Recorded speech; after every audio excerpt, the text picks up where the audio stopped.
Nice visiting with all. Thank you.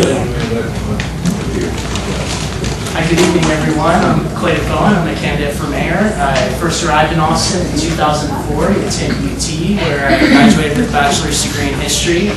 Since that time, I've worked as a legal assistant and tax professional, but I'm probably most well known for my work as a dedicated citizen activist down at City Hall. I'm running for mayor because for too long, our city council has turned a deaf ear to the true concerns of our citizens. Mayor Laffingwell pursues policies that put the interests of a special, select, wealthy few at the expense of us all. First, I want to keep Austin affordable by ending the practice that we have currently of granting massive corporate incentive packages that do nothing to improve our quality of life. Our current mayor has voted for such dubious projects as $250 million in state grant funds for Formula One, and most recently an $8.5 million tax rebate for Apple, one of the wealthiest corporations in the world. I want to shift our council's focus from providing corporate welfare to actually providing basic needs and infrastructure like sidewalks, street lights, storm drainage sewers that our city actually requires and is crying out for. In addition, I want to halt the proposed utility rate increase. Our council is moving forward with what they'd have you believe is an inevitable electric rate increase. That's not the case. What we've seen with the general fund transfers, where they're siphoning off 9% of our energy company's revenue and using it for things that are entirely not essential and not energy related, must be curtailed if we're going to halt this increase. And I'm willing to do that. In addition, I want to facilitate greater citizen involvement in council meetings. And we can do that. We can make our council more accessible by just simple steps. One of those is moving some of our meetings to Saturdays so people can actually show up and give testimony on items that concern them. In addition, I would push to establish a monthly Citizens Communications Day that would also allow council members to focus and really dwell upon what our community is saying.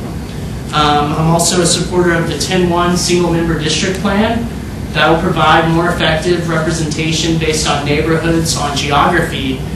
It'll break our city government down into smaller constituencies so our council members are actually responsive to the people that live in their area. I think that's important. So I really want to return our people's control over our city council and stop government from being the manager of economic growth and rather being the mechanism for protecting all of our rights here in Austin. So I plan to be a servant of the people of Austin, and I ask for your support today in helping me accomplish these goals. Well, I'll ask you a question about sidewalks and the funding source. Do you support a dedicated source of funds that's funded on an annual basis that sort of serve as a budget line item for sidewalks so that we can ensure that it's not speculative from year to year whether or not you actually have funding available to provide sidewalks? Absolutely. I think we should have a dedicated line item appropriation each year for sidewalks and such helpful measures as curb cuts that can really make our city more accessible and more of a pedestrian-friendly place. I'm not a big proponent of bonds because bonds are essentially loans that have to be paid back with interest. So I don't want to go that route and put the burden on the future of our children. I want to instead have a line item appropriation each year where we have a dedicated amount of money set aside for sidewalks so we know we're providing that infrastructure that our city requires. And we sent you the questions, and there's a question about making parks and services that are provided in the parks more accessible. We've been working to make the parks and programs that they provide more accessible since the early 90s. And as part of that, there was a lawsuit, and we found that in many cases the vendors that put on shows and provide services at the pools or whatever aren't complying with ADA requirements, so that they might have subcontractors come in and provide bus services at ACL. And it's not complimentary to a private bus entity, and in the past some have not been lifted with, so people couldn't access the shuttles. And that was one thing that came up, and was a huge problem because you got out there and you expected them to put buses because in the past it was Capital Metro that provided the service and you weren't able to get onto the bus and you weren't able to go to the show like everybody else.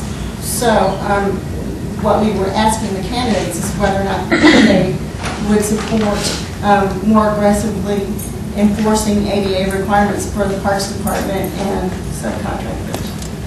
Absolutely. I think we need to do more to make our parks ADA compliant, especially in major entrances, as well as when we have major events like ACL Fest. I think that's an area where Capital Metro should provide buses with those lifts so people with disabilities can access those events just like anybody else. That's important.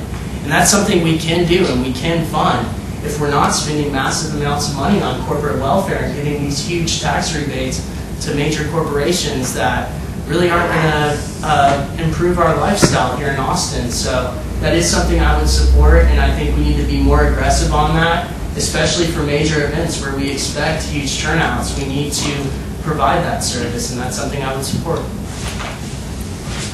And I'll pose the housing question to you. We're very concerned about the lack of affordable, accessible, integrated housing, and we want to make sure that people understand that while we support services for people who need them, and we support affordable, accessible, integrated housing, that the services should not be tied to the housing, and that there should be more available, affordable, accessible housing. And we need to be doing creative things like providing housing and bond packages and other local efforts to make up for the gap in funding that is being cut at the federal and state level. And we want to make sure that candidates support aggressively keeping affordability real for very low-income people. Yes, I believe the focus for affordable housing should be those with a lower percentage of the median family income. I think something, as you pointed out in the questionnaire, something like 80% of median family income can qualify someone for affordable housing. I think we need to lower that to a lesser amount so we really focus on people that need these. As far as having those required services for folks that are in that situation, I think that's something we should look at on a case-by-case basis.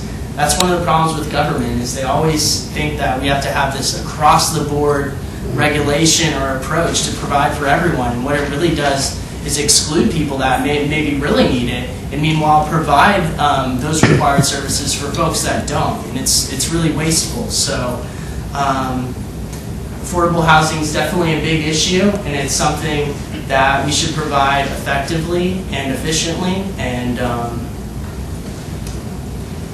you had mentioned the electric utility rate increase and that you don't support it. But if for some reason it was increased, would you support expanding the subsidies that are available to ensure that people that are low income and can't afford the increase could receive services from the city that would reduce the increase?